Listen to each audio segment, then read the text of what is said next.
Assalamualaikum warahmatullahi wabarakatuh. Selamat pagi anak-anak. Semoga kita semua senantiasa diberi kesehatan oleh Allah Subhanahu wa taala. Sebelum kita mulai pelajaran hari ini, marilah kita awali dengan berdoa terlebih dahulu. Semoga apa yang kita pelajari hari ini bisa bermanfaat bagi kita semua. Ala hadiniyah wa ala kulli niyatin shalihah. Al-Fatihah.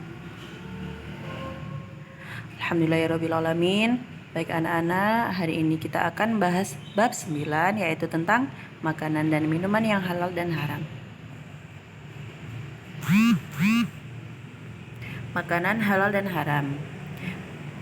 Di sini kita akan bahas binatang yang dihalalkan dulu. Binatang yang halal dimakan dagingnya ada dua macam, yaitu binatang yang hidup di darat dan binatang yang hidup di laut atau di air. Untuk binatang yang halal, untuk binatang yang hidup di darat, antara lain unta, sapi, kerbau, kambing, ayam, dan sebagainya. Binatang-binatang itu termasuk binatang ternak yang tidak bertaring dan tidak buas. Binatang tersebut menjadi halal apabila disembelih sesuai dengan syariat Islam. Untuk binatang yang hidup di laut atau di air, semua binatang yang hidupnya di dalam air, baik berupa ikan maupun lainnya, menurut syariat Islam hukumnya halal dimakan meskipun itu sudah menjadi bangkai ya. Misalkan bangkai ikan, kalau kalian mau makan itu ya nggak apa-apa, hukumnya halal. Nah ini untuk ada binatang yang dapat hidup di dua alam, yaitu bisa di air, bisa di darat, maka binatang tersebut diharamkan dimakan dagingnya. Seperti katak, buaya, dan lain-lain. Binatang yang diharamkan. Jenis-jenis binatang yang diharamkan. Yang pertama, binatang haram karena nas. Maksudnya sesuai dalil Al-Quran dan hadis. Seperti himar, keledai, binatang yang bertaring atau binatang buas, serta setiap jenis burung yang berkuku tajam untuk mencengkeram. Yang kedua, yaitu binatang yang haram karena dilarang membunuhnya, seperti lebah, semut, dan burung hudhud.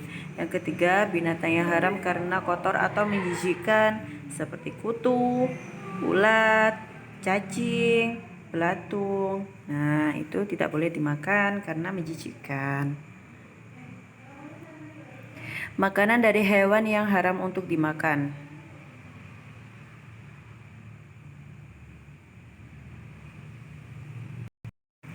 Yang nomor 1, bangkai hewan yang mati bukan karena disembelih atau diburu oleh manusia. Hal itu dilarang karena mengandung kuman yang sangat membahayakan bagi kesehatan kita.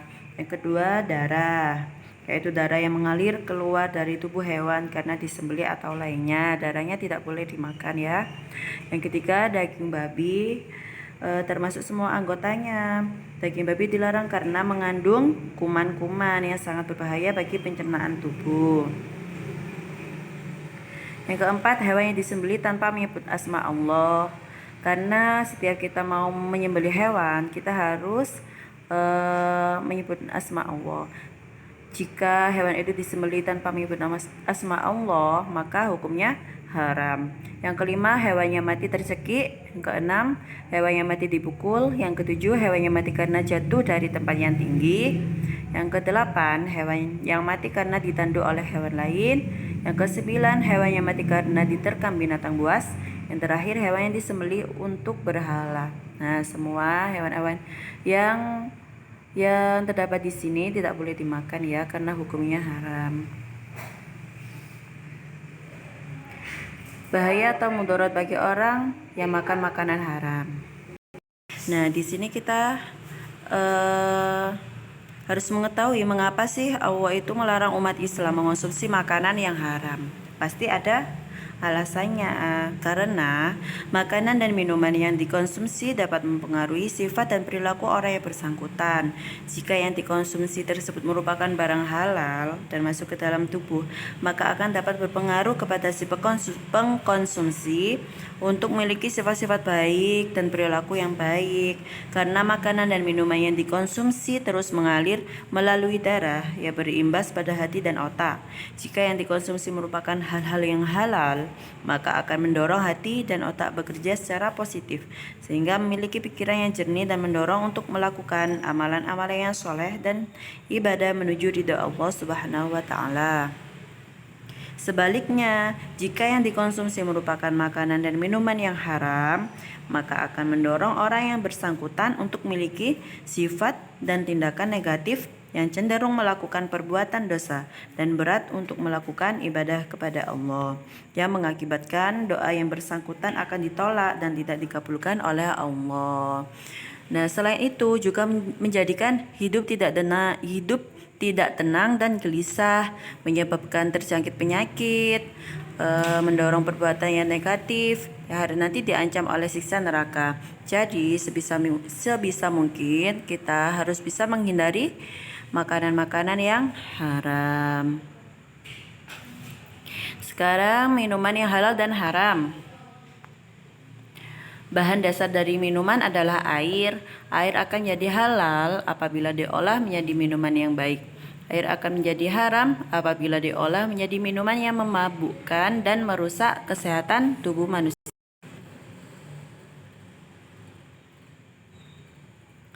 Minuman yang halal. Di sini ada 3 jenis minuman yang halal. Yang pertama, air alam. Air alam merupakan air yang berasal dari alam tanpa campur tangan manusia. Air alam keluar dari bumi.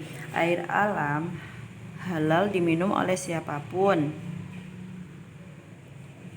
Antara lain jenis-jenis air alam itu yaitu air sumur, air hujan, air yang mengalir dari mata airnya langsung, air telaga, air sungai, air laut, air embun, dan salju. Semua air yang dikeluarkan oleh bumi itu namanya air halal. Kalau minuman yang kedua, air olahan. Air hasil olahan, misalnya sirup. Air sirup adalah air dari hasil proses pengolahan buah-buahan. Air sirup halal karena tidak memabukkan dan diproses dari buah-buahan yang halal. Yang ketiga, air susu. Air susu adalah air yang berasal dari hewan dan tumbuhan, seperti susu sapi, susu kedelai, susu kambing, dan sebagainya. Semua air susu halal kecuali air susu yang berasal dari hewan yang diharamkan. Kemudian minuman yang haram. Minuman yang haram adalah minuman yang memabukkan atau khamr. Contoh dari minuman yang haram antara lain bir, whisky, tuak, ada juga wine. Wine itu adalah minuman anggur hasil fermentasi yang sifatnya itu memabukkan. Loh, kalau kita minum sedikit gimana? Haram apa halal ya? Kan kita mau mencicipi. Nah, itu ada hadis an Jabir bin Abdullah qala Rasulullah sallallahu alaihi wasallam ma askara katsiruhu faqalilu haram, rawahu Abu Daud. Artinya dari Jabir bin Abdullah berkata, Rasulullah SAW bersabda, sesuatu yang memabukkan maka banyak dan sedikitnya adalah haram. Jadi meskipun kalian minum sedikit untuk mencobanya, itu tetap haram. Dan kita tidak boleh makan atau minum sesuatu yang haram. Jadi jangan pernah mencobanya atau ingin mencicipinya sedikit pun, karena itu hukumnya haram. Selanjutnya kita akan membahas bagaimana sih adab makan dan minum itu.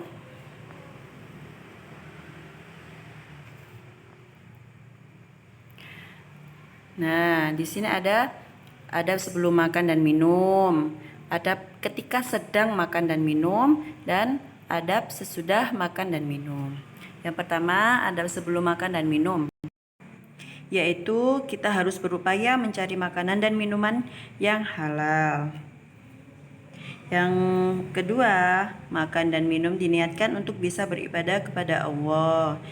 Jadi kalau sedang beribadah kepada Allah, kita tidak merasa lapar sehingga tidak konsentrasi atau khusyuk dengan tujuan kita beribadah.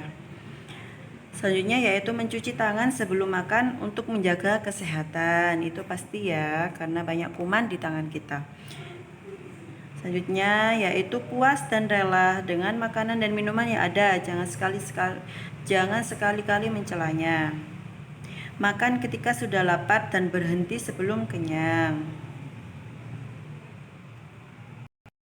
Jadi kalau kita sudah benar-benar merasa lapar, kita harus makan, dan sebelum kenyang itu kita harus berhenti. Jangan sampai terlalu kekenyangan karena itu tidak baik. Yang terakhir yaitu memulai makan dan minum dengan membaca basmalah dan berdoa seperti berikut. Saya rasa semuanya sudah bisa ya doa sebelum makan dan minum. Oke, kita baca bersama. Bismillahirrahmanirrahim. Allahumma barik lana fima razaqtana wa qina adzabannar. Nah, sekarang adab ketika sedang makan dan minum. Yang pertama, makan dan minum dengan menggunakan tangan kanan. Disunahkan makan dengan 3 jari. Makan dan minum dilakukan sambil duduk. Jangan sekali-sekali makan sambil berdiri atau berjalan. Mengunyah makanan dengan baik sampai halus agar lambung bekerja dengan mudah dan lancar. Yang terakhir, tidak berlebih-lebihan dalam makan dan minum, karena hal itu merupakan perbuatan syaitan. Yang ketiga, adab sesudah makan dan minum, yaitu berdoa ketika setelah makan dan minum. Sudah bisa ya doa setelah makan dan minum. Kita baca bersama-sama. Bismillahirrahmanirrahim. Alhamdulillahilladzi at'amana wa saqana wa ja'alana muslimin. Kemudian membersihkan sisa-sisa makanan di sela-sela gigi dan berkumur-kumur untuk membersihkan mulut. Mencuci tangan dan peralatan makan minum, membereskan dan membersihkan meja makan. Jadi setelah makan jangan buru-buru pergi, harus dibersihkan dulu, dirapikan dulu. Manfaat mengonsumsi makanan dan minuman yang halal. Yang pertama yaitu tubuh sehat dan terhindar dari berbagai penyakit. Yang kedua, hidup selalu semangat. Dan yang ketiga, hati dan jiwa tentram. Nah, alhamdulillahirrabbilalamin. Itu tadi penjelasan dari Ibu tentang makanan dan minuman yang haram. Sekarang untuk tugasnya, buka halaman 142, dikerjakan nomor 1 sampai 5, kemudian kerjakan evaluasi 9 halaman 145 sampai 146 A dan B saja. Jangan lupa difoto kemudian diupload di link yang sudah disediakan. Tetap semangat belajar dan jangan lupa selalu jaga kesehatan ya anak-anak. Sekian dari Ibu. Assalamualaikum warahmatullahi wabarakatuh.